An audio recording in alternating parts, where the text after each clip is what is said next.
What is going to happen with real estate values and interest rates in 2022? Mortgage rates have already reached levels that many had predicted we would hit by the end of 2022, and we are still sitting in the first quarter. Is the market going to crash in 2022? Let's take a quick look at where we are and where we're going. My name is Tim Storm. I'm a branch manager with Fairway Independent Mortgage. I've been in the mortgage business for over 30 years, and I've experienced a few up and down real estate cycles during that time, and will tell you the current cycle is different than anything that I have ever experienced. Interest rates sat at all-time lows for much of 2020 and 2021. COVID messed with the supply chain, affected many things in the economy. At the same time, extreme demand for housing coincided with an extreme shortage of homes for sale, which is where we still are right now. The demand side of the equation is exacerbated by record low interest rates, helping to keep homes affordable even as prices climbed over 18% in 2021. On top of that, income levels have improved as unemployment dropped. All of this has led to inflation being at the highest levels that we have seen in decades. Let's look at 4 charts that will show you some interesting numbers for where we are going.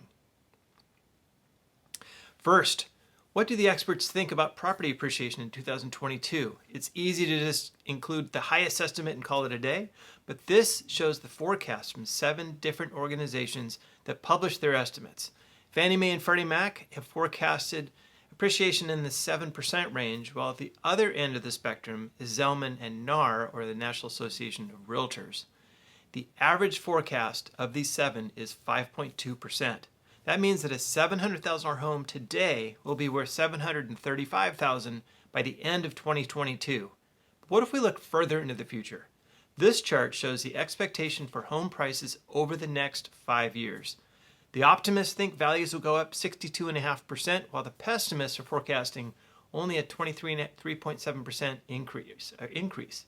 If we look at worst case pessimist forecast, that $700,000 home today will be worth $866,000 in 2026, while the optimists think $1,137,500 in 5 years.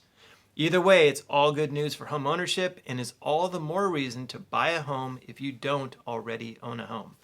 Inflation has become a big concern, and it's a reason why interest rates have gone up so far this year. But what if we compare inflation to property value appreciation?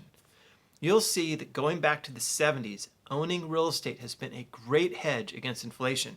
Even though inflation averaged 7.1% during the 70s, housing prices increased 9.9% annually during that time. During the 80s, 90s, and 2000s, appreciation and inflation were very much in step.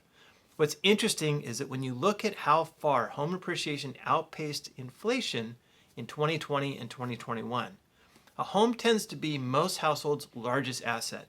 Homeowners' net worth increased dramatically in 2020 and 2021 versus renter households. With interest rates rising more than 1% so far this year, a lot of people are concerned about what the real estate market is going to do in 2022. But when you look at the last 6 times that mortgage rates increased by more than 1%, going back to 1993 through 2013, you will see that home prices increased every single time. The most recent time, covering November 12th to December 13th, when rates went up 1.1%, property values increased 11% that time period. This ties in with the previous chart showing how owning a home is a great hedge against inflation. Interest rates and home prices tend to go up when there is inflation, and as we get deeper into 2022, it'll be interesting to see what happens with interest rates and the real estate market, especially in the 3rd and 4th quarters. Will rates keep going up? Will inflation start to get worse? Or will it start coming back down? If you're interested in seeing a home financing analysis, either for a refinance, to pull cash out for debt consolidation or home improvements, or if you're interested in seeing a move-up analysis, or if you're looking to buy an investment property or second home, please email, call, or text me. Also, if you know anyone else who is looking to purchase a home or refinance, please let me know. Do not keep my name a secret. I hope to hear from you soon.